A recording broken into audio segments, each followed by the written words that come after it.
राष्ट्रीय जनता दल दलित विरोधी, गरीब विरोधी है और यही चेहरा लालू जी का पूरे बिहार में चर्चा है। मैं सारण में कल पूरा दिन था। 10 के 10 सीटों पर एनडीए की जीत हो रही है और यही माहौल पूरे बिहार में है।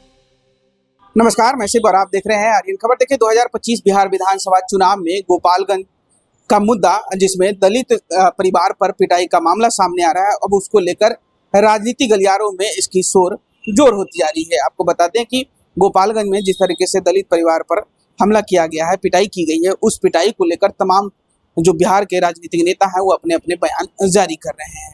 एक एक करके आपके बयान सुनवाए हमने, जहां पर खुद उप मुख्यमंत्री सम्राट चौधरी हो या फिर दिनेश लाल यादव हो, तमाम बीजेपी के जो नेता हैं इस पर अपने अपने बयान जारी कर रहे हैं। वहीं आज बीजेपी के नेता राजीव प्रताप रूढ़ी ने भी साफ तरीके से आगाह कर दिया और साथ ही साथ चुनाव आयोग पर इस पर कार्रवाई करने को कहा। उन्होंने कहा कि अगर इस तरीके की घटना गोपालगंज में घटी है तो चुनाव आयोग को इस पर कार्रवाई करनी चाहिए। साथ ही साथ जैन जी का मुद्दे को लेकर और राहुल गांधी को लेकर क्या कुछ कह रहे हैं राजीव प्रताप रूढ़ी, पहले उनके बयानों को सुनवाते हैं।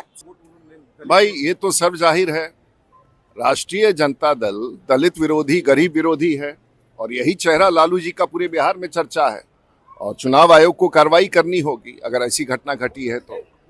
नेक्स्ट, वोटिंग परसेंटेज बढ़ा सर, एनडीए के लोग कह रहे हैं कि युवा तेजस्वी के साथ, महिला तेजस्वी के साथ अब बिहार में परिवर्तन हो रहा है। परिवर्तन तो यही है कि युवा और महिला और सभी गरीब आज एनडीए के साथ है। उनका जो दावा है वो पूरी तौर से खारिज हो गया। मैं सारण में कल पूरा दिन था।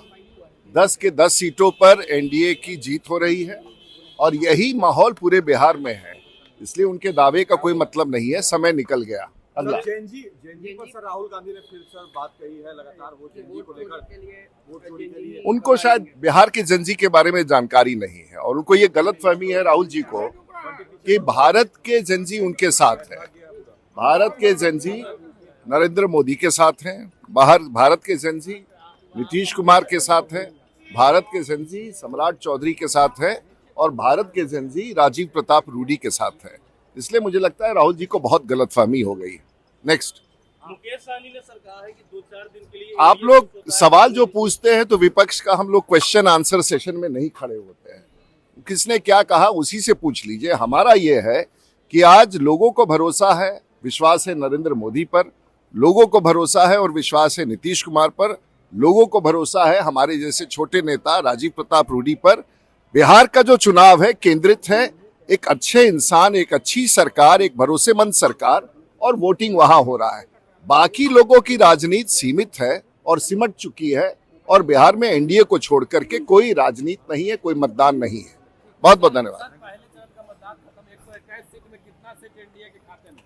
देखिए, गिनती में आप जो भी कह ले, लेकिन लगता है कि पहले मतदान के क्रम में 100 से ज्यादा सीटें एनडीए के पक्ष में आ चुकी है।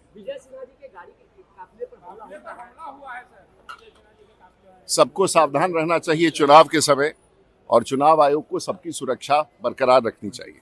तो आपने साफ तरीके से राजीव प्रताप रूढ़ी के उन बयानों को सुना जिसमें गोपालगंज के मुद्दे को लेकर उन्होंने कहा है कि अगर गोपालगंज में इस तरीके का मुद्दा है, इस तरीके का घटना घटी है तो चुनाव आयोग को इस पे कार्रवाई करनी चाहिए। और साथ ही साथ उन्होंने राजद को लेकर उन्होंने कह दिया कि राजद की छवि ही कुछ इसी प्रकार की है कि दलितों और गरीबों पर वो हमला करती हुई नजर आती है। अब देखना होगा कि जिस तरीके से गोपालगंज का मुद्दा तुल पकड़ता जा रहा है और साथ ही साथ जैन जी को लेकर उन्होंने राजीव प्रताप रूढ़ी ने कह दिया कि गलतफहमी में है राहुल गांधी। जैन जी उनके साथ नहीं, बल्कि जैन जी जो लोग हैं वो भारत के प्रधानमंत्री मोदी और सीएम नीतीश कुमार के साथ है। अब देखना होगा कि जो रिजल्ट है उस रिजल्ट को भी उन्होंने कहा कि हमने सारण में घुमा है और सारण का 10 विधानसभा सीट एनडीए के खाते में, और कुछ इसी तरह की लहर भी बिहार में एनडीए में ही है, एनडीए के ही बोलबाला है। अब देखना होगा जो 14 नवंबर को जो रिजल्ट आता है, क्या राजीव प्रताप के रूढ़ी के कहे अनुसार एनडीए को बहुमत मिलता है या फिर